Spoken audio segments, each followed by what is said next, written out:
I'm going to have an inbox preview look at this kit here, which is the 1/35th scale Tamiya model, Japanese medium tank, Type 97, the Chiha tank. There really isn't a whole lot of options when it comes to Japanese armor. Like definitely in 1/35th scale. I don't know why nobody's really touched them, other than I think Fine Molds, they do a whole bunch of different ones, and even Tamiya, they only do a handful of these, so this is pretty much your like only option for this kit, at least something like mainstream that you might find on the shelf in your like local hobby store. Hopefully someone in the future will pick up and start doing more Japanese armor, because I mean I'm getting pretty sick of these companies with doing tiger after tiger after tiger, and like this therm shoots, we must have 50 companies that do them. It's about time we start doing other companies, like our other countries' armor. I know like Bronco attempted to do some Hungarian armor, which I'm quite fond of, and I think Bronco models, they've done other things too, and it's just their kits, the way they are, they're actually quite complex. And so it'd be nice to see some other company like Tamiya, or like more of a mainstream company, start doing Japanese armor. But anyways, we'll get into it here. So we'll have a look at the box art, which is our typical Tamiya way of doing box art. Nothing too special, but I mean, looks alright. And on the side here, it's completely written in Japanese. It shows a figure here. I'm assuming we're going to get him. And this kit also dates to 1975. This is not the original release of it, as far as I know. But that's when it originally came out.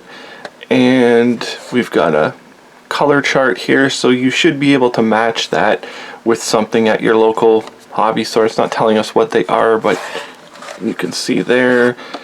And on the side, do we have a kit number on this one? I'm not seeing a kit number on here, unless it's MM75. That's probably the kit number. Okay, here, yes. Okay, so it says item 35075 1900. And on this side, we've got some advertisements of, these are all like, to me, is way older releases, which are not bad. The Matilda's kind of rough, but the other ones, they're not too bad of kits. So we'll open it up and we'll have a look here, actually get into it. So we'll have a look at our instructions first. Shows us here, and then it does give us English and a little history of the vehicle, which is really nice that Tamiya does that with all their stuff. Gives us some like in-action shots, which are really nice. It's showing us our sprues here, going right into the running gears, so we'll be using polycaps for the running gear. And our insides here, so it doesn't look like this is one of their older ones that's set up for a motor, which is really nice. And our various setups here, like it's showing us how to do like the typical of Tamiya instructions, is showing us how to properly arrange everything. And then here's our painted up vehicle. I guess what it'll look like when we finish these stages. As you can see, there's quite a bit actually on this. And here's our figure and how to paint up our figure. And our turret and tracks, which are band tracks, and it's showing us how to like basically melt them together, I believe. And our figure, when he's finished, that's basically what we're looking at. And then we go into the painting of our vehicle here, which is the basic camouflage scheme. They must all be like that. It's even giving us an organization of the tanks and the various ways they use them, which is really nice, because I mean, how many people know about the use of Japanese armor? And we've got various different vehicles here, which is a really nice touch that they put all these different ones in there. And that's about it. So we'll get right into the plastic, and I'll look at the tracks. Actually, the tracks look really nice. You can see how they've like they've actually hollowed them out. Like there's holes in here for each of the tracks, and they look pretty, considering their age, they actually look awesome. And I do like using Tamiya's tracks because the way that they flex, they're very easy to work with. So you have that for band tracks. Now for attaching them, you have those large holes, and then you have these pins which are really easy to melt, flatten over. Unfortunately, there's nothing covering these tracks at the top. There's no skirting or anything to hide that. So if you like these, fine, but you could replace these with something else. There is some detail on the inside though. And we'll move to the upper hull. Super nice detail. You can see the riveting, and they've even got that like star thing on there. And all these must all be recessed. You can even see the way they're different, way they're done differently here, like almost like a screw slot there. And the grilling here all open, very nice. And the various open hatches. So that looks like a super nice hull. For the age of this kit, I mean, absolutely amazing. And nothing much on the inside, not a big deal. We'll go right into the lower hull. So yes, it's not set up for a motor. And again, the detail, excellent. Like in a modern kit, obviously these would be probably separate, but it's not a big deal. I prefer it this way. This is more like a faster build, and unfortunately, even without having the motor in there, there is nothing on the bottom. Like, I would guess that this would be all full of rivets and stuff, just like the rest of the tank. Not really much of a big deal, but the detail looks excellent. And then we'll go into this one. Actually, I'll get this one out because there's several in the same thing, and they've just stapled their bags together, which is really nice. You don't have to vacuum seal everything. We've got a couple poly caps here, and we'll have a look. Our turret has, sure, if it's separate, I guess it's a separate piece. You can see the fine details on it. Like, the riveting on it is really excellent. Really nicely done. Even the weld seam here.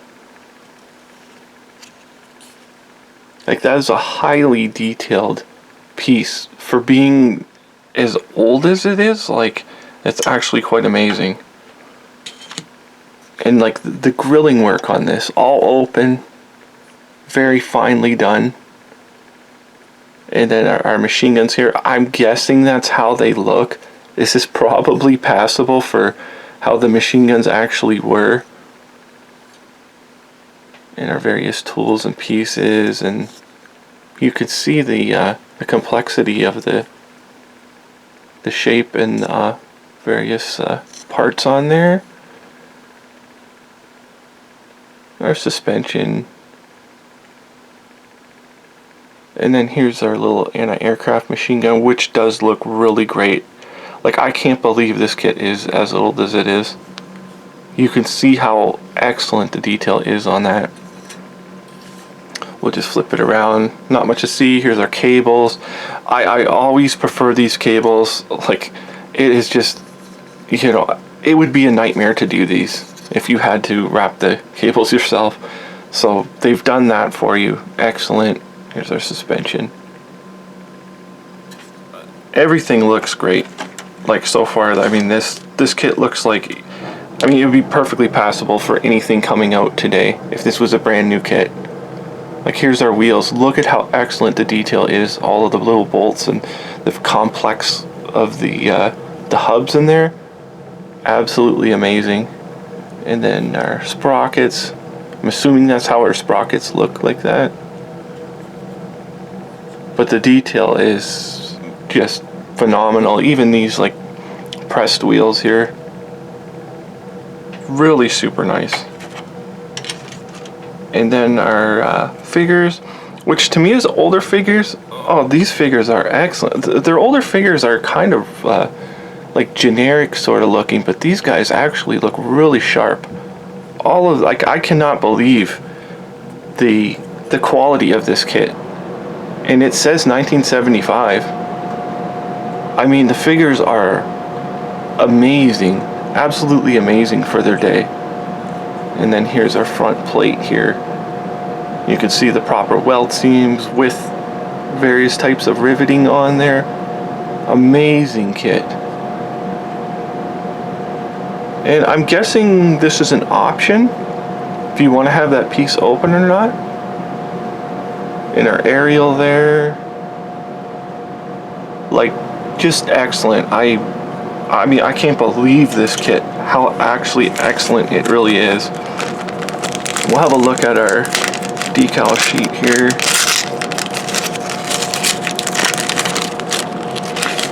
Get it out, and it looks really great too. It's fairly thick, but you shouldn't have any problems with it. Nice white lettering. A typical Tamiya decal. Actually, kind of looks better than the typical Tamiya. Like, it's kind of thick, but it's actually dull also. It isn't glossy or anything. So decal sheet excellent, everything excellent.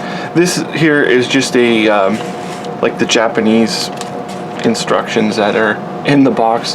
This is an absolute winner. I mean, I cannot believe the age of this kit. It says 1975 on there, and it's an excellent kit. I wish and I hope Tamiya would do more Japanese armor in the future. Like let's start doing it, and let's start doing less German armor, because everybody does German armor. We don't need any more Tiger tanks. We need more Japanese vehicles. So other than that, thank you for watching.